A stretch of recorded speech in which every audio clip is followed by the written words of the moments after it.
Everyone, welcome back. My name is Galaxy Parmar और आज के वीडियो में हम लोग एक न्यू चैप्टर स्टार्ट करने वाले हैं class 12th HSC commerce maths 2 का। That is chapter number 2, insurance and annuity. बहुत ही अच्छा चैप्टर है। इस चैप्टर में आपको सिर्फ 2 एक्सरसाइज मिलने वाले हैं। आज हम लोग एक्सरसाइज 2.1 को स्टार्ट करेंगे एंड ऑब्वियसली हम बेसिक कॉन्सेप्ट्स भी देखेंगे। ओके, ये हमारा लेक्चर नंबर 1 है। लेकिन उससे पहले मैं बता देती हूँ कि ये जो हमारा चैप्टर है, chapter number 2 insurance and annuity, इसका जो वेटेज है वो 4 मार्क्स है। बहुत कम वेटेज है but it is very easy chapter and important chapter भी है। 4 मार्क्स क्या कम होते हैं क्या? बहुत ही मतलब कि हमारे लिए तो ज्यादा ही है यार, 4 मार्क्स मिलेंगे। तो चलो स्टार्ट करेंगे। लेकिन उससे पहले मैं बता देती हूँ कि यहाँ पे आपको 2 एक्सरसाइज मिलने वाले हैं। जो हमारा एक्सरसाइज 2.1 है वो पूरा इंश्योरेंस के ऊपर है। तो इंश्योरेंस का इंट्रोडक्शन हम इस वीडियो में देखेंगे और कुछ क्वेश्चंस भी सॉल्व करेंगे। और जो हमारा एक्सरसाइज 2.2 है वो पूरा एन्युटी के ऊपर बेस्ड है। तो एन्युटी क्या होता है वगैरह वगैरह हम जब 2.2 का बेसिक करेंगे तब मैं आपको बता दूंगी, ठीक है।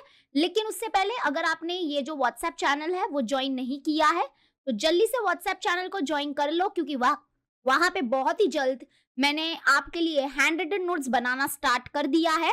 हैंड रिटन नोट्स मतलब हैंड रिटन नोट्स भी बोल सकते हो या डिजिटल नोट्स भी बोल सकते हो। तो वो मैंने बनाना स्टार्ट कर दिया है, तो मैं वहां पे आपको प्रोवाइड कर दूंगी, या जो भी स्टडी मटेरियल मेरे पास होगा वो मैं आपको दे दूंगी, ठीक है। WhatsApp channel and Telegram group की लिंक डिस्क्रिप्शन में मिल जाएगी, आप ज्वाइन कर लेना। तो चलो हम लोग स्टार्ट करते हैं। सबसे पहले तो हम अभी देखेंगे 2.1 का बेसिक। तो सबसे पहले हम इंश्योरेंस का इंट्रोडक्शन देखते हैं। उसके बाद हम लोग देखेंगे व्हाट इज इंश्योरेंस एंड फिर हम देखेंगे टाइप्स ऑफ इंश्योरेंस और उसके बाद हम लोग स्टार्ट करेंगे हमारा एक्सरसाइज। तो यहाँ पे देखो इंट्रोडक्शन में क्या दिया है, यहाँ पे थोड़ा बहुत रीड करेंगे हम लोग। मतलब ये मुझे थोड़ा अजीब लगता है क्योंकि मैथमेटिक्स में जब थ्योरी आ जाता है ना तो बहुत ही मतलब अजीब लगता है। ऑब्वियसली मैथमेटिक्स में क्या है, आदत है सम सॉल्व करने की, पर ठीक है चलो थोड़ा सा थ्योरी देखना है। वैसे अगर आपको तो मतलब आपको एक ओसीएम करके कुछ सब्जेक्ट है, उसमें आपको इंश्योरेंस और डेप्थ में मिलेगा, ठीक है। मैं तो यहाँ पे ऊपर लेवल से बताने वाली हूँ, बट ओसीएम में इंश्योरेंस का इंट्रोडक्शन या जो भी आपके सर या टीचर्स है वो आपको बहुत डेप्थ में पढ़ाएंगे, ठीक है। चलो स्टार्ट करते हैं। यहाँ पे क्या दिया है हमको, life is full of risk and risk is due to uncertainty. तो यहाँ पे देखो आपको तो पता ही है कि ये जो हमारा जीवन है, ये जो हमारी लाइफ है वो क्या है, फुल ऑफ रिस्क है। यानी कि आपको कभी भी पता नहीं चलेगा कि हमारे साथ कुछ भी हो सकता है। जैसे अगर अभी हम लोग रोड पे चल रहे, पता नहीं कोई पीछे से आके हमको ठोक दे और हमारा हाथ फ्रैक्चर हो जाएगा, पैर फ्रैक्चर हो जाएगा, या हमारी मौत भी हो सकती है। तो ये लाइफ जो है वो फुल ऑफ रिस्क है। अभी ही यहाँ पे देखो एक मतलब कि एक इंसिडेंट हुआ था। मैं नाला सुपारा में रहती हूँ, तो कुछ एक हफ्ते पहले ही यहाँ पे एक द्वारका होटल है, वहां पे द्वारका होटल में पूरी आग लग गई। एक्चुअली में जो द्वारका होटल वालों की गलती नहीं थी, बाहर कुछ पाइपलाइन का, गैस के पाइपलाइन का काम चल रहा था तो वो लीक हो रहा था। तो यहाँ पे ध्यान नहीं दिया किसी ने, मुझे ऐसी इंफॉर्मेशन आई है तो ध्यान नहीं दिया, तो वो लीक होके वो फट गई और पूरा मतलब कि वहां पे पूरा द्वारका होटल जो है वो जल के राख हो गया। इनफैक्ट द्वारका होटल ही जल के राख नहीं हुआ, उसके ऊपर कुछ फर्स्ट फ्लोर तक वो आग चली गई थी। तो यहाँ पे क्या है ना, कभी भी कुछ भी हो सकता है, कुछ भी हो सकता है, राइट। तो हमारी जो लाइफ है ना वो फुल ऑफ रिस्क है। कभी भी हम बाइक लेके जा रहे हो, कभी भी हमारा कुछ भी एक्सीडेंट हो सकता है, कुछ भी हो सकता है। तो वही रिस्क को हम क्या कर सकते हैं, मिनिमाइज कर सकते हैं। देखो पूरी तरह से हम उसको अवॉइड नहीं कर सकते, पूरी तरह से हम रिस्क को रोक नहीं सकते, क्योंकि ये हमारे हाथ में नहीं है। हाँ, कोई चीज है जो हमारे हाथ में होती है, कुछ चीज हमारे हाथ में नहीं होती है। तो जो रिस्क है उसको हम क्या कर सकते हैं, मिनिमाइज कर सकते हैं। और हम क्या कर सकते हैं, खुद को या फिर कोई भी हमारे पास जो व्हीकल्स है या कोई भी जो हमारा मतलब जो भी हमारा बिजनेस वगैरह है, एक तो हम खुद को प्रोटेक्ट कर सकते हैं, या जो भी हमारे पास जो बिजनेस है हमारा या जो भी हमारा गोडाउन्स वगैरह है, या जो भी हमारे वेयर हाउसेज है, हमारे व्हीकल्स है, कार हो गया, स्कूटर हो गया, बाइक हो गया, तो हम क्या कर सकते हैं, उस रिस्क को क्या कर सकते हैं, मिनिमाइज कर सकते हैं। और हम अपने आप को और हमारे जो असेट है उनको क्या कर सकते हैं, प्रोटेक्ट कर सकते हैं ड्यू टू द लॉस या बाय द लॉस से हम उसको प्रोटेक्ट कर सकते हैं। और वो कैसे प्रोटेक्ट करेंगे हम लोग, इंश्योरेंस लेके। व्हाट इज इंश्योरेंस, आपने तो सुना ही होगा, जीवन बीमा वगैरह, एलआईसी वगैरह सुना ही होगा, राइट। तो यहाँ पे देखो क्या दिया है, insurance is a way of managing the risk in order to protect our life. मतलब क्या है कि इंश्योरेंस एक जरिया है जिससे हम क्या कर सकते हैं, अपने लाइफ को प्रोटेक्ट कर सकते हैं। सिर्फ अपने लाइफ को प्रोटेक्ट नहीं कर सकते, हम अपनी प्रॉपर्टी हो गई, व्हीकल्स हो गया, जो भी कार, स्कूटर, बाइक जो भी हो गया, ट्रक वगैरह हो गया, और या कोई भी फाइनेंशियल असेट होगा। फाइनेंशियल असेट मतलब जहां से हमको फाइनेंशियली हेल्प मिलती है, मतलब कि अगर हमारा कुछ बिजनेस वगैरह है, कुछ भी है, तो हम क्या कर सकते हैं, इंश्योरेंस के माध्यम से क्या कर सकते हैं, हम ये जो सारे चीजें हैं, that is life, property, vehicles या अदर फाइनेंशियल असेट को क्या कर सकते हैं, प्रोटेक्ट कर सकते हैं। ठीक है। और किस वजह से या किस कारण से हम प्रोटेक्ट कर सकते हैं, तो ड्यू टू फायर हो सकता है, कुछ भी फ्लड वगैरह आ सकता है, अर्थक्वेक आ सकता है, एक्सेट्रा। तो कुछ भी अगर हुई दुर्घटना, तो हम क्या कर सकते हैं, उससे प्रोटेक्शन ले सकते हैं। ठीक है। और कैसे प्रोटेक्शन लेंगे, इंश्योरेंस से। अब देखो, जैसे कि अगर ये जो द्वारका होटल जो जल के राख हो गई थी, तो अगर उन्होंने फायर इंश्योरेंस लिया होता, या अगर लिया है तो बहुत अच्छी बात है, तो इंश्योरेंस कंपनी क्या करेगी, उनको जो भी उनका फाइनेंशियल लॉस हुआ है, उनको वो उनके पैसे देगी और उनको हेल्प करेगी। ठीक है, रिस्क को मिनिमाइज करने में मदद करेगी। ओके, अब आते हैं नेक्स्ट और आगे समझते हैं क्या है ये इंश्योरेंस का मतलब क्या होता है। देखो यहाँ पे क्या दिया है कि the verb to insure means to arrange for compensation in the event of damage or total loss of property or injury or to the death of someone in exchange of regular payments to the company or to the state। यानी कि यहाँ पे क्या दिया है, to ensure मतलब क्या, to ensure मतलब कि टू सिक्योर होना, उसको सिक्योर होना, मतलब हम जिसका भी इंश्योरेंस ले रहे हैं, जैसे मान लो मैंने खुद का इंश्योरेंस लिया है, तो मैं क्या हो रही हूँ, यहाँ पे सिक्योर हो रही हूँ। अभी मैं सिक्योर हो रही हूँ, तो यहाँ पे देखो इंश्योरेंस कंपनी क्या यहाँ पे क्या कुछ भला, मतलब कि ऑब्वियसली वो भला ही कर रहे हैं, बट यहाँ पे इंश्योरेंस कंपनी अगर मान लो मुझे कुछ हो गया, मतलब मेरी अगर डेथ वगैरह हो गई, कुछ भी हो गया, तो फिर इंश्योरेंस कंपनी क्या करेगी, मेरे घर वालों को क्या, अगर मैंने इंश्योरेंस लिया है मेरा, तो इंश्योरेंस कंपनी क्या करेगी, मेरे घर वालों को जो भी जितने का भी इंश्योरेंस मैंने लिया है, तो उतने पैसे मेरे घर वालों को मिल जाएंगे। लेकिन उसके बदले में इंश्योरेंस कंपनी हमसे क्या मांगती है, एक रेगुलर पेमेंट्स मांगती है, जिसको हम लोग प्रीमियम बोलते हैं। ओके, ये प्रीमियम क्या होता है, इसको और डेप्थ में हम आगे समझने वाले हैं। ठीक है, तो यहाँ पे वही है। आगे क्या बोला है, the word insurance means creation of some security or monetary protection against the possible damage. जैसे मैंने बताया कि इंश्योरेंस का मतलब ही क्या होता है, सिक्योरिटी मिलना। ठीक है, किसको सिक्योरिटी मिलना, जिसका हम इंश्योरेंस ले रहे हैं। अब वो इंसान भी हो सकता है, या कोई हमारे व्हीकल्स भी हो सकते हैं, कुछ भी हो सकता है, हमारा बिजनेस भी हो सकता है। तो हम जिसका भी इंश्योरेंस लेते हैं, तो हम मतलब उसको क्या कर रहे हैं, सिक्योर कर रहे हैं, कुछ भी अगर पॉसिबल डैमेज हुआ उससे। ठीक है, डन। इतना ये इंट्रोडक्शन था, मतलब आप समझ ही गए होंगे कि क्या है इंश्योरेंस, है ना। मतलब रिस्क को मिनिमाइज करने के लिए हम क्या करते हैं, इंश्योरेंस लेते हैं। इंश्योरेंस किसका भी ले सकते हैं, इंसानों का भी ले सकते हैं, या जो भी हमारे पास जो व्हीकल्स है, हमारा बिजनेस है, हम किसी का भी इंश्योरेंस ले सकते हैं। अब और आगे समझते हैं रियल में कि क्या है ये इंश्योरेंस, क्या है ये इंश्योरेंस पॉलिसी। तो यहाँ पे देखना, यहाँ पे जो मैं 2-3 टर्म्स बताने वाली हूँ, वो एमसीक्यू में यानी कि ऑब्जेक्टिव्स में काम आने वाला है, तो रेडी रहना। ठीक है, तो चलो यहाँ पे देखो क्या दिया, insurance is a legal contract between an insurance company, जिसको हम लोग बोलते हैं insurer, and a person covered by the insurance, जिसको बोलते हैं हम लोग इंश्योर्ड। यानी कि यहाँ पे देखो इंश्योरेंस क्या है, एक कॉन्ट्रैक्ट है, एक कॉन्ट्रैक्ट है। किसके बीच में ये कॉन्ट्रैक्ट होगा, तो ये कॉन्ट्रैक्ट जो है वो इंश्योरेंस कंपनी, जिसको हम लोग क्या बोलेंगे, इंश्योरर। इंश्योरर मतलब वो इंश्योरेंस प्रोवाइड कर रहा है ना, इसलिए इसको बोला जाता है, जो इंश्योरेंस कंपनी है उनको बोला जाता है इंश्योरर।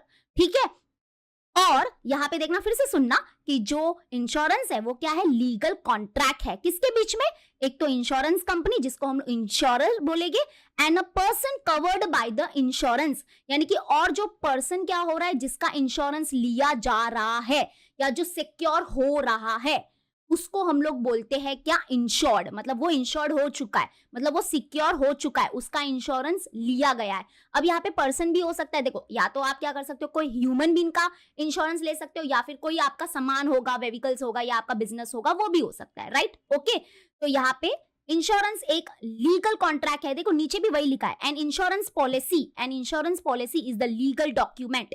यहाँ पे एक डॉक्यूमेंट वगैरह सब बनता है, एज यू ऑल नो। तो क्या है यहाँ पे, insurance policy is the legal document of the contract or agreement between the two parties. और वो दो पार्टीज कौन होती है, एक तो होता है इंश्योर्ड, यानी कि इंश्योर्ड मतलब, सॉरी ये इंश्योर्ड नहीं होता है, इंश्योर्ड तो ये होता है, इंश्योर्ड मतलब जो सिक्योर हो चुका है। Okay, and the insurer, insurer मतलब जो हमको इंश्योरेंस प्रोवाइड करता है, दैट इज इंश्योरेंस कंपनी। तो ये है हमारा इंश्योरर, और यहाँ पे जो सिक्योर हो चुका है, जिसका इंश्योरेंस हमने लिया है, उसको बोलते हैं हम लोग इंश्योर्ड। तो ये इंश्योरेंस पॉलिसी एक कॉन्ट्रैक्ट है बिटवीन दिस टू पार्टीज। समझ में आ गया? Very good. तो आपको यहाँ पे समझना है कि इंश्योरर कौन होता है और इंश्योर्ड कौन होता है। इंश्योरर वो होता है जो क्या करता है, जो हमको इंश्योरेंस प्रोवाइड करता है, जैसे इंश्योरेंस कंपनी। और इंश्योर्ड कौन होता है, जिसका हमने इंश्योरेंस लिया है, जो सिक्योर हो गया है, तो वो होता है इंश्योर्ड। ओके, क्लियर हो गया? Now let us understand. अब समझते हैं, हम मेन मुद्दे पे आते हैं कि there are two types of insurance. हमको मोटा मोटा दो टाइप का इंश्योरेंस देखना है। दो टाइप के इंश्योरेंस कवर करेंगे। एक है हमारा लाइफ इंश्योरेंस, जिसको हम लोग जीवन बीमा बोलते हैं, यानी कि जो जीवन के ऊपर लिया जाता है, कोई ह्यूमन बीइंग जो है, जो इंसानों के जिंदगी के ऊपर जो इंश्योरेंस लिया जाता है, उसको बोलते हैं हम लोग लाइफ इंश्योरेंस। और एक दूसरे टाइप का इंश्योरेंस जो होगा वो जनरल इंश्योरेंस होगा। जनरल इंश्योरेंस जो है वो सारे टाइप के इंश्योरेंस क्या करता है, कवर करता है, सिर्फ लाइफ को छोड़ के। ठीक है, लाइफ इंश्योरेंस यानी कि लाइफ को छोड़ के वो बाकी सारे टाइप के इंश्योरेंस कवर करेगा। कौन? General insurance. जैसे कि अगर आपको फायर इंश्योरेंस हो गया, मतलब कि अगर आपको डर है कि आपका जो बिजनेस है, अगर मतलब मान लो कि आपका जो बिजनेस यानी कि जो आपके गोडाउन्स वगैरह है, वहां पे आग लगने का चांसेस है, तो आप क्या करोगे, आपके बिजनेस यानी कि गोडाउन के लिए क्या करोगे, फायर इंश्योरेंस लोगे। फिर आपको एक्सीडेंट, मतलब एक्सीडेंट इंश्योरेंस, मतलब कि आप मतलब कि अब आजकल तो मतलब कि थोड़ा एक्सीडेंट ज़्यादा ही होता है, तो अगर आपको खुद को या फिर अपने व्हीकल्स को प्रोटेक्ट करना है, तो उसके लिए आप लोग एक्सीडेंट इंश्योरेंस लोगे। मरीन इंश्योरेंस, मतलब मरीन मतलब पानी, मतलब आपको तो पता ही है कि बहुत सारे जो ऐसे गुड्स है जो ट्रांसपोर्ट होते हैं यूजिंग सी के थ्रू वो क्या करते हैं, ट्रांसपोर्ट होते हैं, तो वो जो गुड्स है उनका हम मरीन इंश्योरेंस ले सकते हैं। ठीक है, तो अभी मैं और डेप्थ में आपको इसको बताऊंगी। तो बस आपको ये समझना है कि there are two type of insurance, life insurance जो जीवन के ऊपर लिया जाएगा, एंड दूसरा है हमारा जनरल इंश्योरेंस। जनरल इंश्योरेंस में सारे टाइप के इंश्योरेंस कवर्स होंगे, सिर्फ लाइफ को छोड़ के। और एक बात बता देती हूँ कि जो हमारा एक्सरसाइज 2.1 है, उसमें मेजॉरिटी मतलब कि सारे क्वेश्चंस जो है वो जनरल इंश्योरेंस के ऊपर है। सिर्फ एक क्वेश्चन है और वो भी लास्ट क्वेश्चन। जो लास्ट क्वेश्चन है वो सिर्फ हमारा लाइफ इंश्योरेंस के ऊपर है। ठीक है, और लाइफ इंश्योरेंस मतलब कि एक बहुत ही छोटा कॉन्सेप्ट है जो अभी मैं आपको कराऊंगी। तो मैं कैसे पढ़ाने वाली हूँ मैं बताती हूँ। अभी मैं आपको बताऊंगी व्हाट इज लाइफ इंश्योरेंस और उसके रिलेटेड जो फॉर्मूलाज एंड जो टर्म्स है वो बताऊंगी। उसके बाद हम लोग जनरल इंश्योरेंस को कवर करेंगे, और उसमें ये 3 टाइप हम लोग कवर करेंगे, और इसके जो फॉर्मूलाज एंड जो टर्म्स वगैरह है वो समझेंगे। ओके, तो चलो स्टार्ट करते हैं with life insurance. Very good. Life insurance क्या होता है? तो देखो यहाँ पे क्या बोला है, a person who wishes to be insured for life agrees to pay the insurance company a certain amount of money periodically। तो यहाँ पे क्या बोला है कि अगर किसी पर्सन को क्या करना है, खुद को इंश्योर्ड करना है, यानी कि खुद को सिक्योर करना है, तो वो क्या कर सकता है, अपना जीवन बीमा ले सकता है। ठीक है, जैसे अगर मान लो कि मुझे क्या करना है, खुद को सिक्योर करना है, तो मैं क्या करूंगी, मेरा इंश्योरेंस निकालूंगी। अगर भी अभी देखो, अगर मैंने मेरा इंश्योरेंस निकाला तो मुझे क्या करना पड़ेगा, जो कंपनी है, जो इंश्योरेंस कंपनी है, उसको मैं क्या करूंगी, सर्टेन अमाउंट जो है वो पीरियोडिकली पे करूंगी। अब वो पीरियड कुछ भी हो सकता है, मतलब देखो सबसे पहले तो वो जो अमाउंट जो मैं कंपनी को पे करूंगी ताकि वो मुझे सिक्योर रख सके, ताकि वो मुझे इंश्योरेंस प्रोवाइड कर सके, तो उस अमाउंट को बोला जाता है प्रीमियम। ये ध्यान रखना। एक्चुअली में लाइफ इंश्योरेंस में सिर्फ आपको 2 ही टर्म समझने हैं। एक तो ये समझना है कि प्रीमियम क्या होता है, एंड दूसरा समझना है कि पॉलिसी वैल्यू क्या होता है। अगर ये 2 टर्म आपने समझ लिए तो आपका लाइफ इंश्योरेंस का कॉन्सेप्ट खत्म हो जाएगा। ठीक है, तो देखो जो अमाउंट मैं कंपनी को प्रोवाइड करूंगी ताकि वो मुझे सिक्योर रख सके, ताकि वो मुझे इंश्योर्ड रख सके, तो उसको हम लोग बोलेंगे प्रीमियम। अब ये प्रीमियम जो है वो मुझे कैसे पे करने, मतलब कि उनका पीरियड क्या होगा। The period of the payment can be month, a quarter, half year और अ ईयर। मतलब वो डिपेंड करता है पॉलिसी के ऊपर कि जो प्रीमियम है वो मैं मंथली भी पे कर सकती हूँ, क्वार्टरली यानी कि हर 3 महीने में भी पे कर सकती हूँ, या हाफ ईयरली यानी कि 6 महीने में भी पे कर सकती हूँ, या फिर ईयरली भी पे कर सकती हूँ। तो वो डिपेंड करता है पॉलिसी के ऊपर कि कैसी पॉलिसी मैंने ली है। ठीक है, समझ में आ गया। अब आते हैं इन रिटर्न, मतलब रिटर्न में मैं तो प्रीमियम पे कर रही हूँ इंश्योरेंस कंपनी को, लेकिन रिटर्न में मुझे इंश्योरेंस कंपनी क्या देगी, देखो समझते हैं। In return the insurance company agrees to pay a definite amount of money in the event of death of the insured or maturity of the policy, that is at the end of the contract period। This amount is called as policy value. अब देखो समझना क्या है ना, अभी मैं तो premium, मान लो कि मैं तो हर साल क्या कर रही हूँ, कंपनी को प्रीमियम पे कर रही हूँ, तो इन रिटर्न इंश्योरेंस कंपनी मुझे क्या प्रोवाइड करेगी। तो अगर मान लो कि मैंने जो इंश्योरेंस है, अगर मान लेते हैं कि जो मैंने इंश्योरेंस है वो 20 साल का लिया है, मैं एग्जांपल लेती हूँ, अगर मान लो कि मैंने जो इंश्योरेंस है वो 20 साल का लिया है, और कितने का लिया है, मान लेते हैं कि मैंने 2 लाख का इंश्योरेंस लिया है, ठीक है, कितने का लिया है, 2 लाख का इंश्योरेंस लिया है। तो अभी सबसे पहले तो यहाँ पे समझना कि अगर मान लो कि अगर ये जो 20 साल है, अगर ये जो 20 साल है, अगर इस 20 साल के अंदर अंदर अगर मतलब मान लो कि अगर मैं मर गई, मेरी डेथ हो गई, तो इंश्योरेंस कंपनी क्या करेगी, ये जो 2 लाख रुपए है वो मेरे घर वालों को दे देगी, ठीक है। और अगर मान लो कि 20 साल हो चुके हैं लेकिन अभी भी मैं जिंदा हूं, तो फिर क्या होगा, तो फिर क्या होगा कि एक बार जब मैच्योरिटी हो जाएगी, मतलब कि जो कॉन्ट्रैक्ट है वो खत्म हो जाएगा, मतलब 20 साल अभी पूरे हो चुके हैं, तो फिर इंश्योरेंस कंपनी क्या करेगी, वो जो अमाउंट है, मतलब वो अमाउंट मींस कौन सा अमाउंट, ये जो 2 लाख रुपए है जिसको हम पॉलिसी वैल्यू बोलेंगे, तो वो जो 2 लाख रुपए है वो मुझे मेरे मिल जाएंगे, ठीक है। एक तो या तो डेथ हो गई तो मिल जाएंगे, या फिर कब मिलेंगे, जब हमारा जो पीरियड है, यानी कि एक बार जब मैच्योरिटी, जो पॉलिसी है वो मैच्योरिटी में पहुंच जाएगी, यानी कि 20 साल हो जाएंगे, तो एंड ऑफ द कॉन्ट्रैक्ट में वो जो इंश्योरेंस कंपनी है वो मुझे मेरे पैसे जो ये 2 लाख रुपए है वो मिल जाएंगे, ठीक है। समझ में आ गया कि नहीं आया, बताइए। अब देखो ये लाइफ इंश्योरेंस के ऊपर था, अब लाइफ इंश्योरेंस के रिलेटेड फॉर्मूलाज भी देख लो, फॉर्मूलाज देख लो, बहुत जरूरी है। मैंने बोला ना, इसमें सिर्फ 2 बातें समझनी है, एक तो होता है हमारा policy value, the value of the policy is called as policy value. जैसे मैंने एग्जांपल मेरा खुद का लिया था कि मान लो कि मैंने जो है पॉलिसी कितनी ली है, 2 लाख की पॉलिसी ली है, तो ये हो गया पॉलिसी वैल्यू, ठीक है। अभी प्रीमियम, अभी मैं मतलब कि मुझे प्रीमियम पे करना है, अभी ना ऐसा मत, मतलब आप कुछ आपके दिमाग में ना एक बात घूम रही होगी, इस 2 लाख की पॉलिसी लेके क्या करोगे, 1 करोड़ की लो ना, अरे 5 करोड़ की लो ना, 10 करोड़ की पॉलिसी लो ना, 2 लाख से क्या होगा। तो देखो आपकी पॉलिसी वैल्यू जितनी बड़ी होगी उतना प्रीमियम भी बड़ा होगा। ऐसा नहीं होता है कि आपकी मर्जी, आप कितना भी ले लो पॉलिसी, कितना भी अमाउंट का पॉलिसी ले लो, ऐसा नहीं होता है। अगर मैंने 2 लाख की पॉलिसी ली है, और कितने साल के लिए ली है मैंने, 20 साल के लिए ली है, ठीक है, तो प्रीमियम जो है मुझे उस हिसाब से पे करना पड़ेगा। देखो प्रीमियम जो है, अगर मान लो मैं ईयरली प्रीमियम पे करना है मुझे, तो प्रीमियम पर ईयर मैं 20 साल के लिए कितना पे करूंगी, तो उसका फॉर्मूला ये हो गया कि पॉलिसी वैल्यू कितना है, 2 लाख रुपए upon period of the policy, मतलब मैंने कितने साल के लिए ये पॉलिसी ली है, 20 साल के लिए पॉलिसी ली है, तो मुझे कितना प्रीमियम पे करना पड़ेगा, ये 10 गया, 2 1 जा, और यहाँ पे आ गया ये 4 0, 1 2 3 4, यानी कि 10,000 रुपए, यानी कि मुझे हर साल कितने पे करने पड़ेंगे, 10,000 रुपए पे करने पड़ेंगे, 10,000 रुपए पे करने पड़ेंगे, और वो कितने साल के लिए, 20 साल के लिए। 20 साल के लिए मैं क्या करूंगी, हर साल 10,000 रुपए पे करूंगी, ठीक है। और देखो इन दोनों का मल्टीप्लीकेशन कितना आएगा, जितना हमारा पॉलिसी वैल्यू है वो। तो मतलब ऐसा मत समझो कि हम लोग इंश्योरेंस से कुछ कमा सकते हैं, नहीं कमा सकते।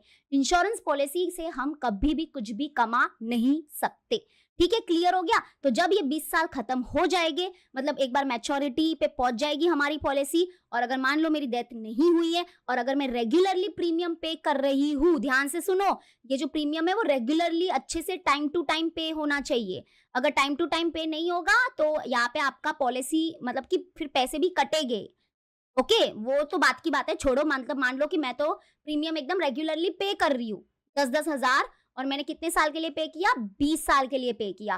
तो एक बार जब मैच्योरिटी हो जाएगी, हमारी जो पॉलिसी है वो मैच्योर लेवल पे आ जाएगी, तो अगर मान लो मेरी डेथ नहीं हुई है तो 20 साल बाद मुझे ये 2 लाख रुपए मेरे मिल जाएंगे, ठीक है, समझ में आ गया, क्लियर हो गया। तो 2 चीज आपको समझना था, यहाँ पे हो गया इंश्योरेंस, लाइफ इंश्योरेंस हमारा हो चुका है, ज्यादा कुछ इसमें था भी नहीं। अब आते हैं और समझते हैं हम लोग जनरल इंश्योरेंस, और उसके टाइप समझेंगे और उसके फॉर्मूलाज देखेंगे, ठीक है।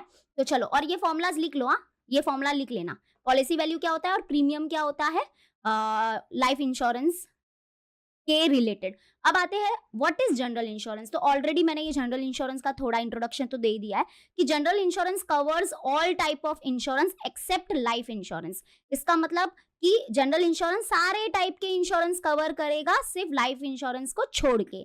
उसमें क्या क्या इंक्लूड होगा, चलो समझते हैं। General insurance allows a person to insure properties like buildings, factories, godowns containing good against a possible loss, against a possible loss which can be total or partial due to fire, flood, earthquake, etc. इसका मतलब क्या है कि general insurance हमको allow करता है कि एक पर्सन जो है वो क्या कर सकता है, अपना प्रॉपर्टीज जो है उसको इंश्योर कर सकता है। प्रॉपर्टीज में आता है बिल्डिंग, जो बिल्डर है वो अपने बिल्डिंग का इंश्योरेंस निकाल सकता है। फैक्ट्रीज, जो जिसकी फैक्ट्री है वो फैक्ट्री का इंश्योरेंस निकाल सकता है। जो गोडाउन्स होते हैं जिसमें बहुत सारे सामान, जो गुड्स पड़े हुए रहते हैं, तो अगर मान लो गोडाउन्स में कुछ आग वगैरह लग गई, फ्लड आ गया, अर्थक्वेक आ गया, तो उसको बचाने के लिए क्या कर सकते हैं, गोडाउन्स का इंश्योरेंस निकाल सकते हैं। ठीक है, अब आते हैं नेक्स्ट क्या है, in case of loss or damage, मतलब कि अगर मान लो कि लॉस हो गया, कुछ हो गया, डैमेज हो गया, तो the insurance company pays compensation in the same proportion that exist between the policy value and the property value. अब मैं एक बात बताती हूँ, ये वाला सेंटेंस बहुत बहुत बहुत इंपॉर्टेंट है। मतलब मान लो कि अगर मान लो कि एक फैक्ट्री है, उसका इंश्योरेंस निकाल दिया है, उसका इंश्योरेंस निकाल दिया है। अब देखो यहाँ पे एक तो प्रॉपर्टी वैल्यू आता है, एक पॉलिसी वैल्यू आता है। अभी जनरल इंश्योरेंस के फॉर्मूलाज वगैरह जब मैं आपको कराऊंगी ना अभी लास्ट में, तब मैं आपको ये सब समझाऊंगी। लेकिन यहाँ पे क्या दिया है कि अगर मान लो कि ये फैक्ट्री जो है वो जल के राख हो गई है, और कोई बात नहीं है कि यहाँ पे जो हमारा फैक्ट्री का जो मालिक है उसने फायर इंश्योरेंस निकाल के रखा था।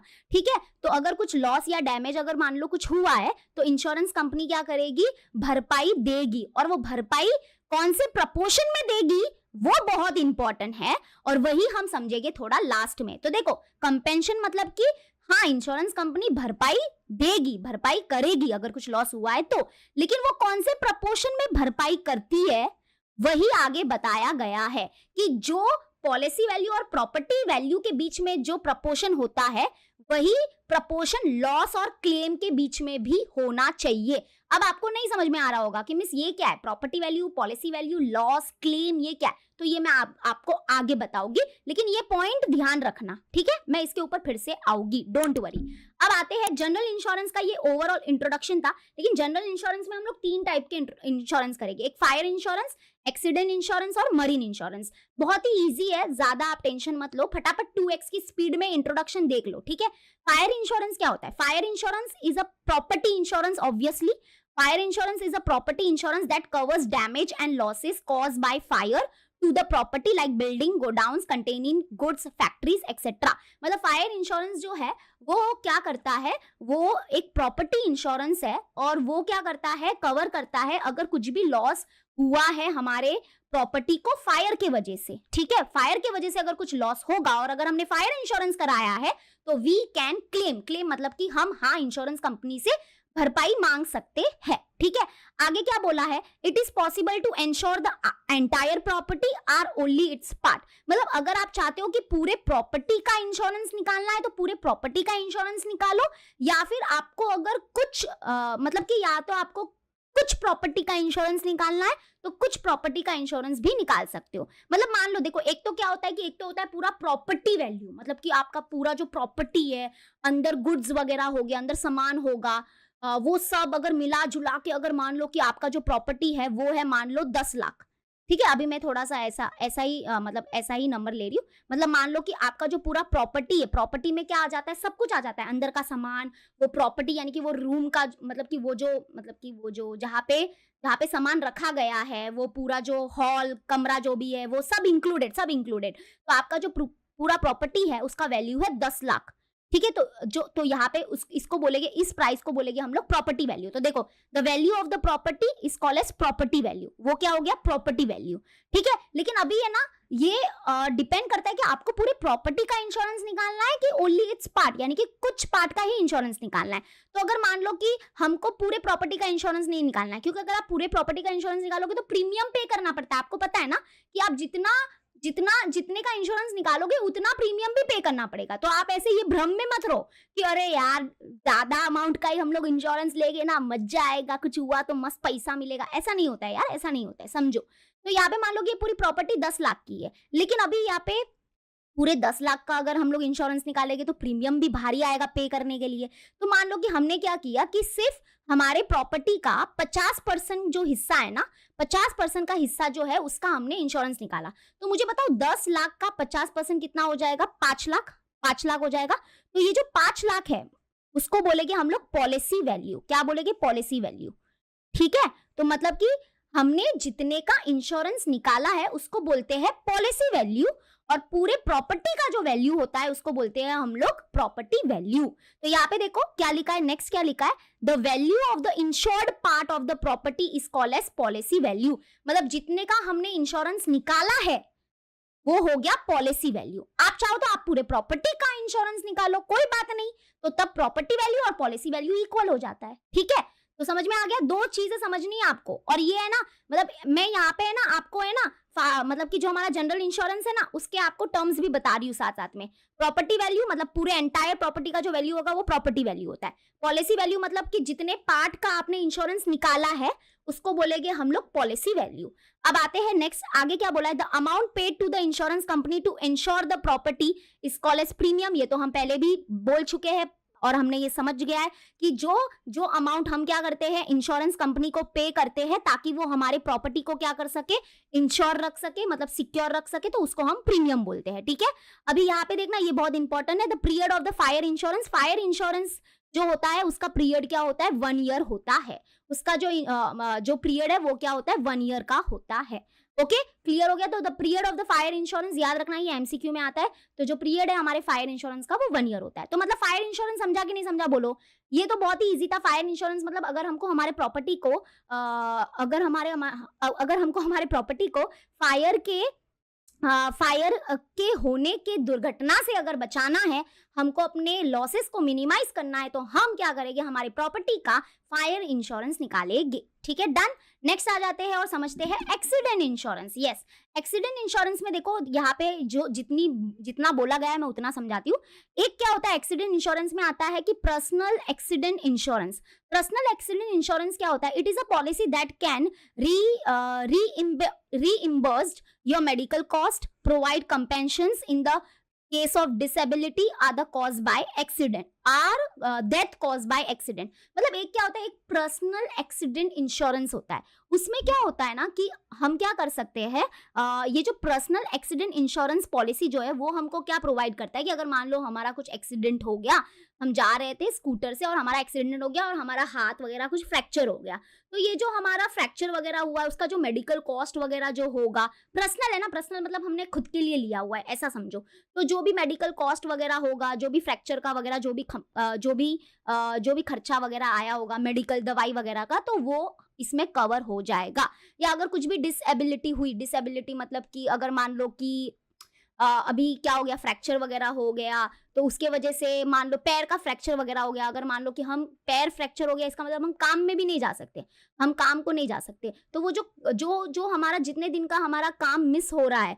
तो पगार नहीं आएगा, सैलरी नहीं आएगा, तो वो सैलरी भी क्या है वो भी भरपाई कर लेगी। ठीक है, तो ये पर्सनल एक्सीडेंट इंश्योरेंस में वो भी भरपाई हो जाता है। और अगर मान लो कि एक्सीडेंट की वजह से डेथ भी हो गया, तो भी ये जो हमारा पर्सनल एक्सीडेंट इंश्योरेंस है, तो वो क्या करेगा कि डेथ होने के कारण भी क्या कर सकता है, वो भरपाई कर लेगा। ठीक है, तो इसमें ये सब कवर होता है पर्सनल एक्सीडेंट इंश्योरेंस में। अब आते हैं नेक्स्ट क्या दिया है, एक्सीडेंट इंश्योरेंस। एक्सीडेंट इंश्योरेंस अलग है, पर्सनल एक्सीडेंट इंश्योरेंस अलग है। तो एक्सीडेंट इंश्योरेंस क्या बोलता है, allows ensuring vehicles like car, trucks, two-wheeler etc.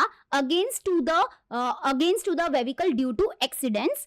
This policy also cover the liability of the insured person to the third parties involved in the accident, and the period of such policy is also 1 year। मतलब देखो personal accident insurance में क्या होता है कि वो एकदम personally लिया जाता है कि मतलब अगर एक्सीडेंट की वजह से अगर मुझे कुछ हुआ तो इसके लिए मैं क्या कर रही हूँ, इंश्योरेंस ले रही हूँ। लेकिन एक एक्सीडेंट इंश्योरेंस में क्या होता है, एक्सीडेंट इंश्योरेंस में हम क्या करते हैं, जो हमारे व्हीकल्स वगैरह है, मतलब कि 2-व्हीलर हो गया, कार हो गया, अगर कुछ भी हमारे 2-व्हीलर का कुछ पार्ट खराब वगैरह हो गया, तो वो हमको रिप्लेस करके मिल जाएगा। उसकी भरपाई कौन करेगा, ऑब्वियसली जो इंश्योरेंस कंपनी है वो भरपाई करेगा। ठीक है, और एक्सीडेंट इंश्योरेंस में एक और अच्छी बात है कि हाँ, अगर हमको भी कुछ हुआ तो हमारे भी खर्चे वो मतलब हमको थोड़ी चोट वगैरह लग गई, तो वो भी खर्चे एक्सीडेंट इंश्योरेंस क्या करेगा, मतलब कि वो भी खर्चे इंश्योरेंस पॉलिसी जो है वो क्या करेगा, भरपाई करेगा।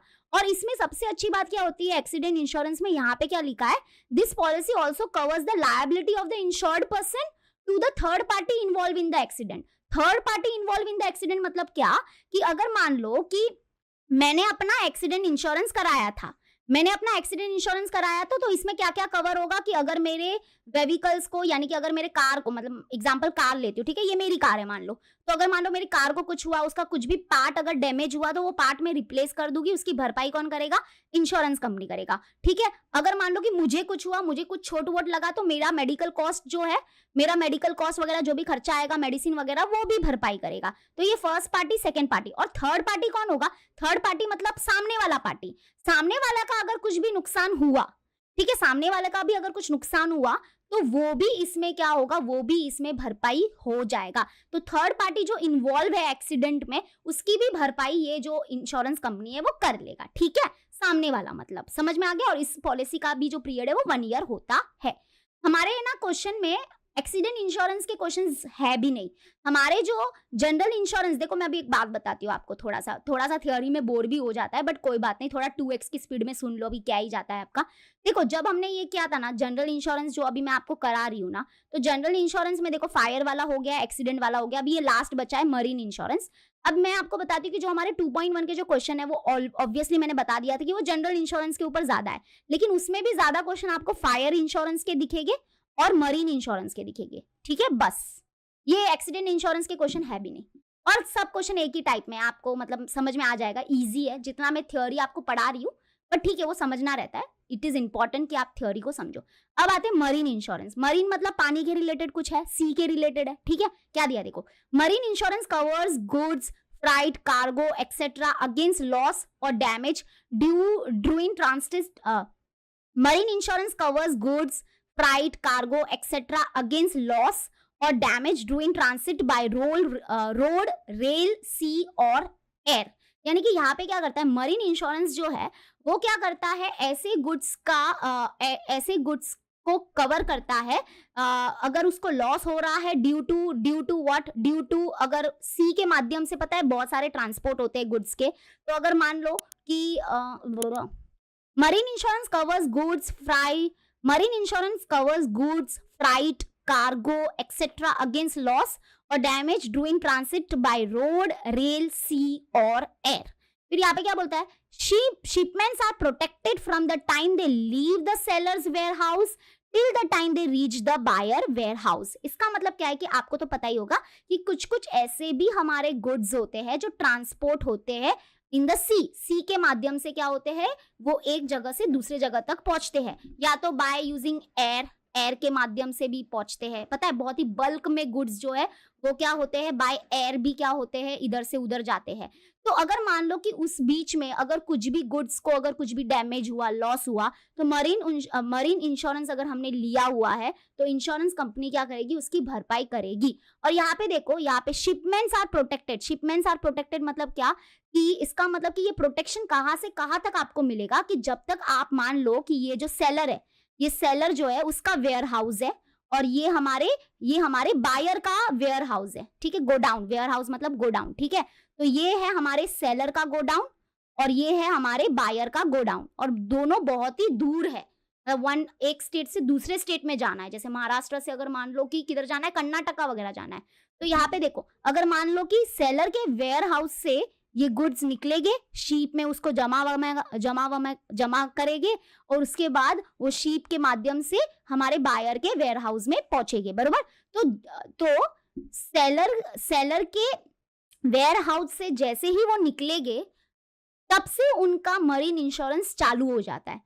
अगर मान लो अभी देखो डायरेक्टली थोड़ी ना शीप में ही बिठा देते हैं हम लोग अपने गुड्स को, थोड़ा इसमें क्या होता है कि थोड़ा इसमें रोड का भी हमको सफर करना पड़ता है ना। तो अगर रोड मतलब मान लो कि अगर रोड में भी अगर मान लो कि ये जो गुड्स है, अगर मान लो कुछ एक्सीडेंट के कारण ये जो गुड्स है पूरे वो लॉस हो गए, तो भी भरपाई मिलेगी। मतलब कि वो सेलर के वेयर हाउस से जैसे ही निकले और बायर के वेयर हाउस तक जब तक नहीं पहुंचते, इनके बीच में अगर कहीं पे भी कुछ भी गुड्स को डैमेज हुआ, लॉस हुआ, तो मरीन इंश्योरेंस अगर कराया है तो वो क्लेम हो जाएगा, मतलब उसकी भरपाई मिल जाएगी। अभी वो अगर मान लो कि वो गुड्स जो है अगर उनका डैमेज रोड में हो गया, रोड में एक्सीडेंट कुछ हो गया, तो भी चलेगा। जरूरी नहीं है कि पानी में ही डूबने चाहिए हमारे गुड्स, अगर पानी में ही डूबेंगे तभी हमको उसकी भरपाई मिलेगी, नहीं, ऐसा कुछ नहीं है। सेलर के वेयर हाउस से निकले, जब तक वो बायर के वेयर हाउस तक नहीं पहुंचते तब तक उसके बीच में अगर कुछ भी हुआ उस गुड्स को, तो मतलब उसकी भरपाई मिल जाएगी। बस वही यहाँ पे लिखा है, दे आर प्रोटेक्टेड, सुन लो, protected from the time they leave the seller warehouse till the time they reach the buyer warehouse. जब तक वो बायर के वेयरहाउस तक नहीं पहुंच जाता तब तक वो प्रोटेक्टेड रहेंगे इंश्योरेंस कंपनी यानी कि इंश्योरेंस के माध्यम से, ठीक है। The marine insurance offers complete protection during transit goods and compassionate in the event of any loss. मतलब हाँ, उनको प्रोटेक्शन मिल जाएगा और उनको भरपाई भी मिल जाएगी अगर कुछ लॉस वगैरह हुआ तो, ठीक है। समझ में आ गया marine insurance? Okay, very good. Now finally we are understanding the formulas. This is important बच्चा पार्टी। अभी तक अगर आपने मान लो कि सोते हुए, लेटे हुए कुछ भी ऐसे वीडियोस देखा, ठीक है, चलेगा, बट इसमें आप लोग रिस्क नहीं ले सकते। इट इज इंपॉर्टेंट क्योंकि अभी हम समझ रहे हैं the formulas that are related to general insurance. Yes, देखो लाइफ इंश्योरेंस जो था उसके रिलेटेड फॉर्मूलाज ज्यादा थे भी नहीं, क्वेश्चन भी ज्यादा नहीं है, एक ही क्वेश्चन आने वाला है। लेकिन लाइफ इंश्योरेंस जनरल इंश्योरेंस के फॉर्मूलाज बहुत सारे हैं। तो चलो समझते हैं हम लोग। तो यहाँ पे आपको क्या क्या टर्म समझना है देखना। सबसे पहले हम लोग समझेंगे व्हाट इज प्रॉपर्टी वैल्यू, जो मैं आपको समझा चुकी हूँ बट फिर भी समझाऊंगी। प्रॉपर्टी वैल्यू क्या होता है, पॉलिसी वैल्यू क्या होता है, प्रीमियम क्या होता है, ये तीनों हमको पता है बट फिर भी समझेंगे। फिर नेक्स्ट हम लोग समझेंगे एजेंट्स कमीशन क्या होता है, लॉस क्या होता है और क्लेम क्या होता है। ये सब हमको समझना है। ये टर्म समझने के बाद वी विल फाइनली ऑब्जेक्टिव भी देख लेंगे। हाँ, ऑब्जेक्टिव देख लेंगे और फिर हम लोग अपना क्वेश्चन यानी कि एक्सरसाइज 2.1 स्टार्ट करेंगे, ठीक है। चलो स्टार्ट करते हैं। सबसे पहले आता है प्रॉपर्टी वैल्यू। और मैं एक एग्जांपल लूंगी। मान लेते हैं कि हमारी एक प्रॉपर्टी है मतलब कि एक मान लो कि एक गोडाउन है, ठीक है। उस गोडाउन का एग्जांपल लेंगे और हमने क्या किया है, उस गोडाउन का हमने फायर इंश्योरेंस निकाल के रखा हुआ है और हम लोग ऐसा पूरा एक स्टोरी क्रिएट करेंगे कि हाँ उधर आग लग गई वगैरह वगैरह। अभी हम फिर क्लेम करने जाएंगे, भरपाई देखो कैसे करता है इंश्योरेंस कंपनी, वो देखेंगे। तो यहाँ पे देखो मान लो कि हमारा एक गोडाउन है और हमने क्या किया, वो गोडाउन का जो वैल्यू है मतलब जिसको बोले कि प्रॉपर्टी वैल्यू मतलब क्या कि जो हमारा प्रॉपर्टी है उसका जो एंटायर वैल्यू जो होगा उसको बोले कि प्रॉपर्टी वैल्यू। मान लेते हैं कि ये जो पूरी प्रॉपर्टी है, प्रॉपर्टी मतलब कि उसके अंदर का जो भी मटेरियल है, रॉ मटेरियल है, गुड्स वगैरह जो है, उसका जो पूरा जो वैल्यू आ रहा है वो आ रहा है 10 लाख रुपए। तो ये हो गया हमारा प्रॉपर्टी वैल्यू। अब हमारे पास क्या ऑप्शन है कि हम क्या कर सकते हैं, हम अपने प्रॉपर्टी को फुल्ली सिक्योर कर सकते हैं या फिर अगर हमारे पास ज्यादा पैसे नहीं है तो हम कुछ उसका पार्ट सिक्योर करेंगे। तो जो पार्ट हम सिक्योर कर रहे हैं उसको बोलते हैं हम लोग पॉलिसी वैल्यू। तो देखो पॉलिसी वैल्यू क्या होने वाला है, पॉलिसी वैल्यू क्या है, the value of the insured part of the property is called as policy value. मतलब अभी हम 10 लाख की पूरे की भी प्रॉपर्टी ले सकते हैं, मतलब सॉरी 10 लाख पूरे की भी पॉलिसी ले सकते हैं, लेकिन क्योंकि जितना पॉलिसी का वैल्यू होगा ना उतना ही प्रीमियम हमको पे करना है, ये ध्यान रखना। तो यानी कि अभी हमारे पास हम पूरे 10 लाख की पॉलिसी तो नहीं निकाल सकते क्योंकि हमारे पास पैसे नहीं है, क्योंकि हमको प्रीमियम भी पे करना पड़ता है। तो इसलिए हमने क्या बोला कि हम लोग क्या करेंगे, अपना 50% जो है 50% ऑफ द प्रॉपर्टी क्या करेंगे, हम इंश्योर्ड कर देंगे, मतलब उसको सिक्योर रखेंगे। 50% एटलीस्ट हम सिक्योर रखेंगे। अगर मान लो कुछ हुआ तो 50% तो चलो हमारे पास सिक्योर है। तो हम 50%, इस कभी कभी ना परसेंटेज में भी दिया जा सकता है ये पॉलिसी वैल्यू। तो हमने क्या किया कि जो 50% है हमारे प्रॉपर्टी का, उसको हमने सिक्योर कर लिया। तो अगर आप लोग अभी यहाँ पे देखो फॉर्मूला क्रिएट करती हूँ मैं, तो पॉलिसी वैल्यू अगर मुझे निकालना होगा तो पॉलिसी वैल्यू क्या होगा, पॉलिसी वैल्यू क्या होगा, तो that is equal to 50% of property value, बरोबर। तो 50% ऑफ प्रॉपर्टी वैल्यू क्या हो जाएगा, ये कैंसिल, ये कैंसिल, ये कैंसिल, ये कैंसिल। तो अगर आप लोग इसको सॉल्व करोगे तो ये आने वाला है कितना, 5 लाख। कितने आने वाला है, 5 लाख।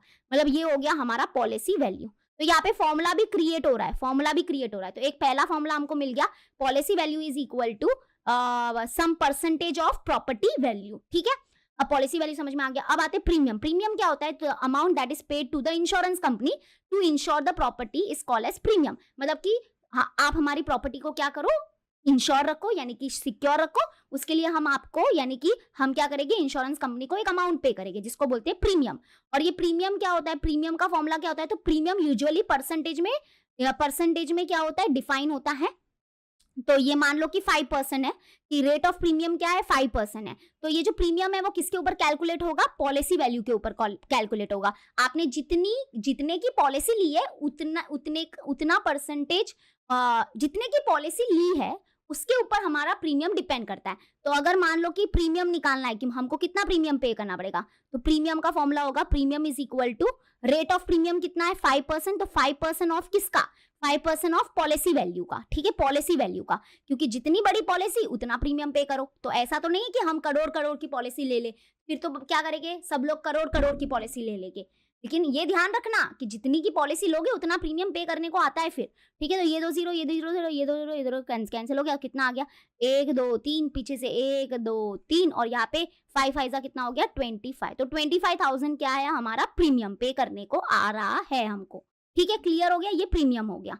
अब आते हैं नेक्स्ट हो जाएगा हमारा एजेंट कमीशन। अभी आपको देखो यहाँ पे एजेंट कमीशन क्या होता है कि हम लोग जब भी पॉलिसी वगैरह लेते हैं ना, तो आप ध्यान देना कि हमें ना एजेंट के थ्रू लेते हैं, ठीक है। तो एजेंट के थ्रू लेते तो एजेंट भी अपना कमीशन लेगा। तो एजेंट का कमीशन क्या होगा, एजेंट का जो कमीशन है वो डिपेंड करता है प्रीमियम के ऊपर। किसके ऊपर डिपेंड करता है, प्रीमियम के ऊपर, ठीक है। देखो यहाँ पे सब कनेक्टेड है, अगर आप लोग ध्यान दोगे ना तो ये जितने भी हम टर्म्स कर रहे हैं वो सब कनेक्टेड है। पहले आया था हमारा प्रॉपर्टी वैल्यू, फिर आया था हमारा सेकेंड क्या आया था पॉलिसी वैल्यू, फिर आया हमारा नेक्स्ट थर्ड क्या आया प्रीमियम, प्रीमियम की स्पेलिंग, हाँ प्रीमियम। फिर अभी नेक्स्ट आ रहा है फोर्थ आ रहा है हमारा एजेंट्स कमीशन, ठीक है। तो एजेंट कौन होता है पता है ना, जिसके थ्रू हम क्या करेंगे इंश्योरेंस लेते हैं ना, वो होता है एजेंट, ठीक है। तो एजेंट का कमीशन क्या होगा, तो मान लेते हैं कि जो ये एजेंट है वो कितना चार्ज करेगा, मान लेते हैं उसका 2% कमीशन है। तो एजेंट किसके ऊपर कमीशन लेगा, तो वो प्रीमियम के ऊपर कमीशन लेता है। इसलिए जो एजेंट कमीशन है उसका फॉर्मूला क्या होगा, देखो एजेंट्स कमीशन जो होगा, एजेंट्स का जो कमीशन होगा that is equal to rate of commission. Rate of commission मतलब एजेंट का कमीशन कितना है, उसका रेट कितना है 2%। तो 2% ऑफ क्या, 2% ऑफ प्रीमियम, तो 2% ऑफ प्रीमियम होगा, ठीक है। तो प्रीमियम कितना है, इधर प्रीमियम कितना है 25,000, तो इसका जो 2% होगा वो एजेंट का कमीशन होगा। तो 2 0 2 0 2 0 गया, यहाँ पे ये 0, यहाँ पे ये 0 आ गया, एंड 25 2 कितना होगा, 25 2 हो जाएगा हमारा 50। तो 500 रुपए जो है वो क्या हो जाएगा, एजेंट का कमीशन हो जाएगा, ठीक है। तो यहाँ से हमको क्या समझा कि जो पॉलिसी वैल्यू है वो प्रॉपर्टी वैल्यू के ऊपर डिपेंड करता है ना, और जो प्रीमियम है, जो प्रीमियम पे करने को आता है वो पॉलिसी वैल्यू के ऊपर डिपेंड करता है, और एजेंट कमीशन जो है वो किस पे कैलकुलेट होता है, प्रीमियम पे कैलकुलेट, ठीक है। समझ में आ गया इतना। अब आते हैं और देखते हैं कि जो हमारी प्रॉपर्टी थी, यानी कि जो हमारा फैक्ट्री था जिसका हमने इंश्योरेंस निकाला, मान लेते कि उसमें आग लग गई, हाँ मान लेते कि सिनेरियो कंसीडर करते कि इसमें आग लग गई, ठीक है। अब आग लगने की वजह से क्या हुआ, देखो loss, the value of the damage is called as loss. मतलब कि आग लग गई, और आग लगने के बाद मतलब मान लो आग वगैरह सब बुझ गई और हमने देखा कि अरे बाबा ये तो लॉस हो गया, इतने सारे गुड्स डैमेज हो गए। और जब हमने उनका मतलब कि जब हमने उनको देखा समझा, तो हमको समझा कि यार हमारा तो कितना लॉस हो गया। मान लेते हैं कि हमारा जो 5 लाख है, 5 लाख, हाँ मान लेते 5 लाख जो भी है, मतलब अभी मैं एग्जांपल ले रही हूँ, मतलब मान लेते कि हमारा जो 5 लाख है उतना लॉस हो गया, कितना हो गया 5 लाख का लॉस हो गया। तो अब हम क्या करेंगे, क्लेम करेंगे मतलब कि अभी हम इंश्योरेंस कंपनी के पास जाएंगे और बोलेंगे चलो अभी भरपाई करो, तो हम अभी इंश्योरेंस कंपनी से क्लेम करेंगे, ठीक है। तो क्लेम क्या होता है, the amount that the insured can demand under the policy is called as claim. मतलब अभी हम इंश्योरेंस कंपनी के पास जाएंगे और हम उनसे डिमांड करेंगे कि भाई देखो हमारा जो फैक्ट्री है वो जल गया और उसकी वजह से हमको इतना लॉस हुआ है, तो चलो अभी आप क्या करो, भरपाई करो, यानी कि हम क्लेम कर रहे हैं, ठीक है। अभी देखो ध्यान से सुनना, ये बहुत इंटरेस्टिंग है। हमारी जो प्रॉपर्टी थी वो उसकी वैल्यू कितनी थी, मतलब जो हमारी फैक्ट्री थी उसकी वैल्यू कितनी थी, 10 लाख रुपए, बरोबर। ये हमारी प्रॉपर्टी वैल्यू थी। अब हमने पॉलिसी कितनी निकाली थी, बताना, तुम ही बताओ। पॉलिसी सॉरी हाँ, पॉलिसी वैल्यू क्या है, पॉलिसी कितनी निकाली थी हमने, पॉलिसी निकाली थी हमने 5 लाख की, ठीक है। क्लियर हुआ इतना, ये दोनों। प्रीमियम कितना पे किया था हमने 25,000 का, और एजेंट को कमीशन कितना दिया था 500 रुपए। अच्छा ठीक है, अभी मान लो हमको लॉस हो गया, और लॉस कितना हुआ, तो लॉस हमको निकल के आया है 5 लाख रुपए, 5 लाख का हमको लॉस हो गया है, ठीक है। तो अभी हम लोग ये जो पॉलिसी है उसके अंडर में कितना क्लेम कर सकते हैं, क्लेम मतलब कि इंश्योरेंस कंपनी हमको कितनी भरपाई देगी, पूरे 5 लाख, क्या 5 लाख पूरे दे देगी हमको, मतलब कि जितना हमको लॉस हुआ है वो पूरा वैल्यू हमको मिल जाएगा। हाँ ले लो, इंश्योरेंस कंपनी बोलेगी हाँ ले लो 5 लाख ले लो, तो इंश्योरेंस कंपनी क्या बोलेगी, हाँ ले लो 5 लाख रुपए ले लो। ऐसा नहीं होगा, इंश्योरेंस कंपनी 5 लाख रुपए नहीं देगी। बट आपके मन में क्वेश्चन आ रहा होगा, मिस देखो ना पॉलिसी जो हमने निकाली थी वो तो 5 लाख की निकाली थी, तो हमको तो पूरे 5 लाख रुपए मिलने चाहिए। ऐसा नहीं होता है बेटा। अब देखो ध्यान से सुनो, यहाँ पे ये सेंटेंस पढ़ो, क्या दिया है, in case of damage to the property due to fire, मतलब अगर फायर की वजह से अगर प्रॉपर्टी में कुछ डैमेज हो गया, the insurance company pays to agree, the pays to क्या बोला, हाँ, the insurance company agrees to pay compensation in the proportion that exists between the property value and policy value, यानी कि policy value and property value। इसका मतलब क्या होगा कि हाँ, इंश्योरेंस कंपनी भरपाई तो करेगी, लेकिन वो ऐसा नहीं है कि आप बोल दो हाँ 5 लाख का हमारा लॉस हुआ है, दे दो चलो 5 लाख रुपए दे दो, ऐसा नहीं। तो यहाँ पे क्या बोला है कि भरपाई जो होगी वो कैसे पे होती है कि जो आपके पॉलिसी वैल्यू और प्रॉपर्टी वैल्यू के बीच में जो प्रपोर्शन है ना, इनके बीच में जो आपका प्रपोर्शन आ रहा है ना, वही सेम लॉस और क्लेम के बीच में भी प्रपोर्शन होना चाहिए। मतलब ये जो रेशियो है ना, प्रॉपर्टी और पॉलिसी का जो रेशियो है और लॉस और क्लेम का जो रेशियो है, वो मैचिंग करना चाहिए। उस हिसाब से इंश्योरेंस कंपनी क्या करती है, हमको क्लेम यानी कि पैसे देती है। देखो पूरा प्रॉपर्टी तो 10 लाख का था, तो आपने पॉलिसी 5 लाख का क्यों कराया, यानी आपने से 50% का पॉलिसी कराया ना। तो अगर लॉस अगर 5 लाख का हुआ है तो हम क्लेम भी कितना देंगे, इसका 50% ही देंगे।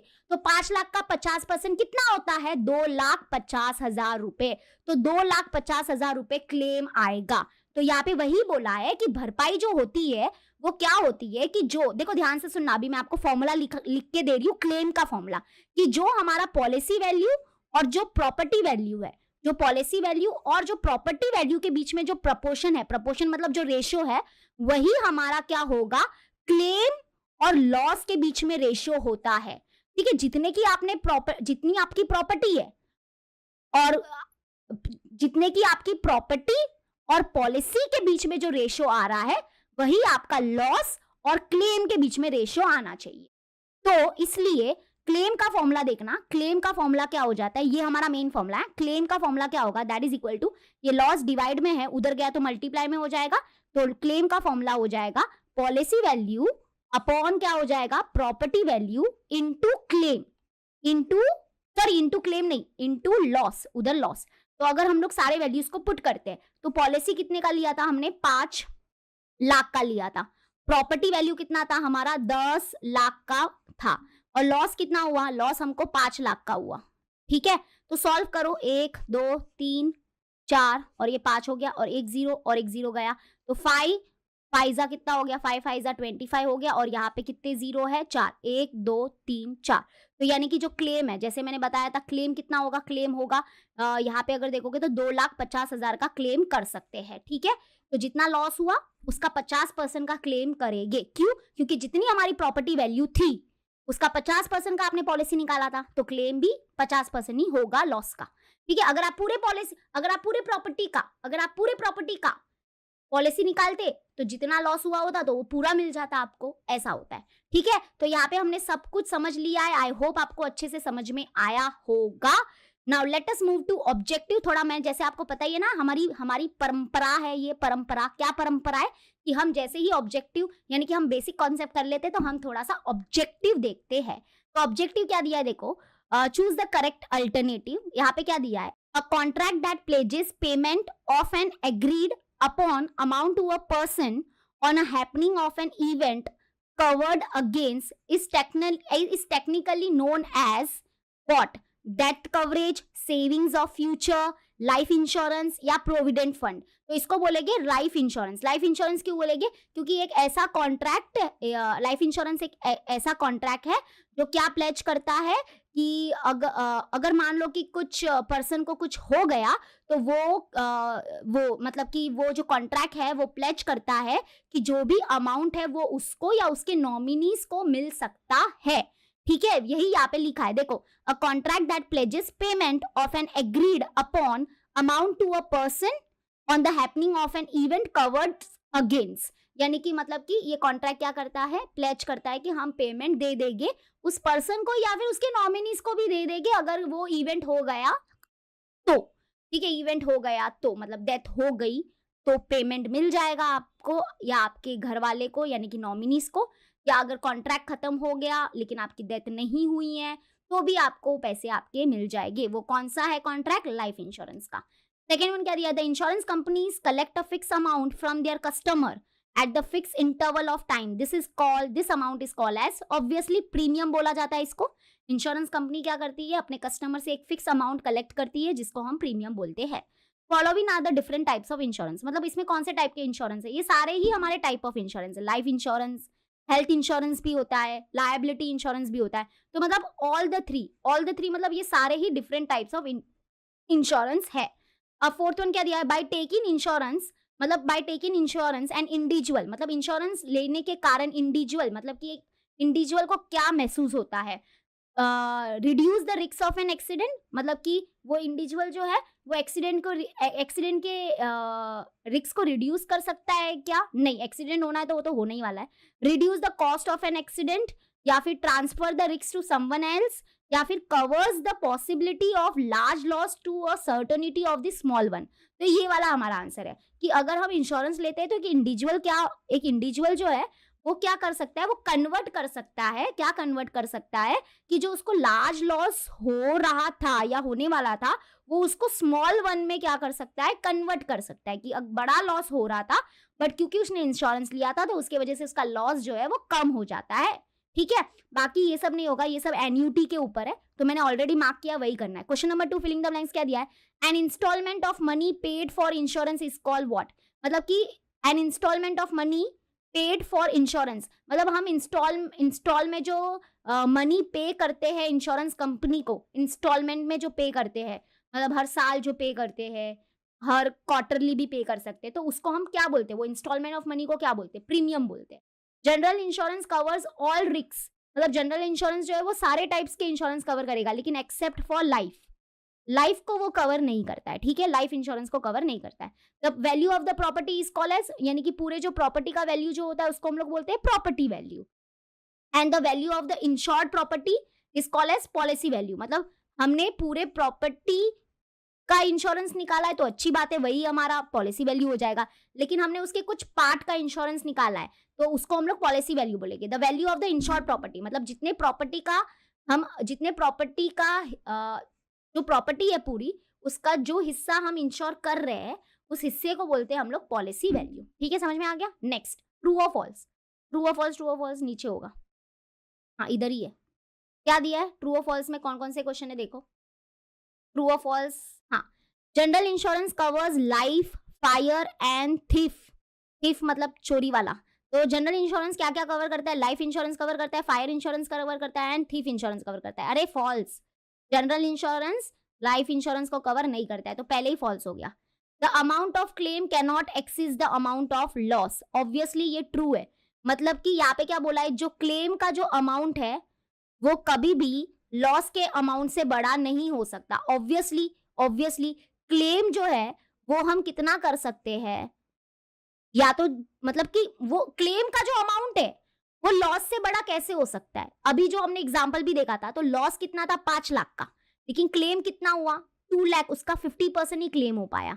तो या तो क्लेम और लॉस इक्वल हो सकता है कि हाँ जितना लॉस हुआ है उतना क्लेम हम कर सकते हैं। कब कर सकते हैं, जब अपनी पूरे प्रॉपर्टी का इंश्योरेंस निकाला है, आपकी पूरी प्रॉपर्टी वैल्यू ही आपकी पॉलिसी वैल्यू है तो। लेकिन कभी भी क्लेम जो है, क्लेम जो कर रहे हो आप, वो कभी भी ग्रेटर नहीं हो सकता लॉस से।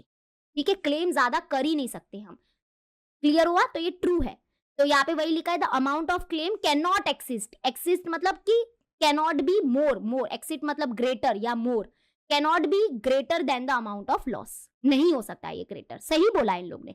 Accident insurance has a period of 5 year, no, accident insurance, fire insurance, ये सब का जो पीरियड होता है वो 1 ईयर ही होता है, तो ये फॉल्स हो गया। ठीक है, 1 ईयर होता है, तो FALSC फॉल्स। फिर premium is the amount paid to the insurance company every month, हाँ प्रीमियम जो है वो इंश्योरेंस कंपनी को हम अमाउंट पे करते हैं। एवरी मंथ पे करते हैं क्या, हाँ वो डिपेंड करता है ना कैसी टाइप की आपकी इंश्योरेंस पॉलिसी है। एवरी मंथ भी पे कर सकते हैं, एवरी ईयर भी पे कर सकते हैं, क्वार्टरली भी पे कर सकते हैं, एवरी 6 मंथ भी पे कर सकते हैं, तो सही है, एवरी मंथ भी होता है, तो ट्रू है ये। ठीक है, समझ में आ गया। तो ये सब हमने ऑब्जेक्टिव कर लिए। तो बच्चा पार्टी, मुझे लगता है कि वीडियो थोड़ा बड़ा हो जाएगा, आई एम एक्सट्रीमली सॉरी।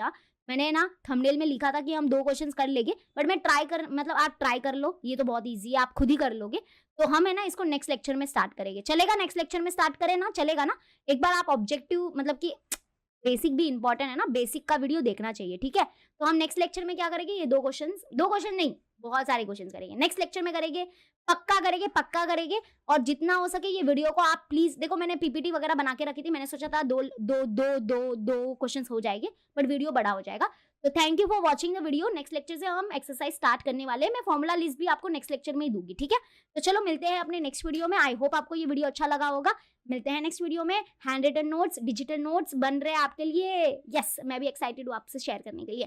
तो WhatsApp channel, Telegram group link description में दिया है, ज्वाइन कर लो, ठीक है। Bye bye, take care.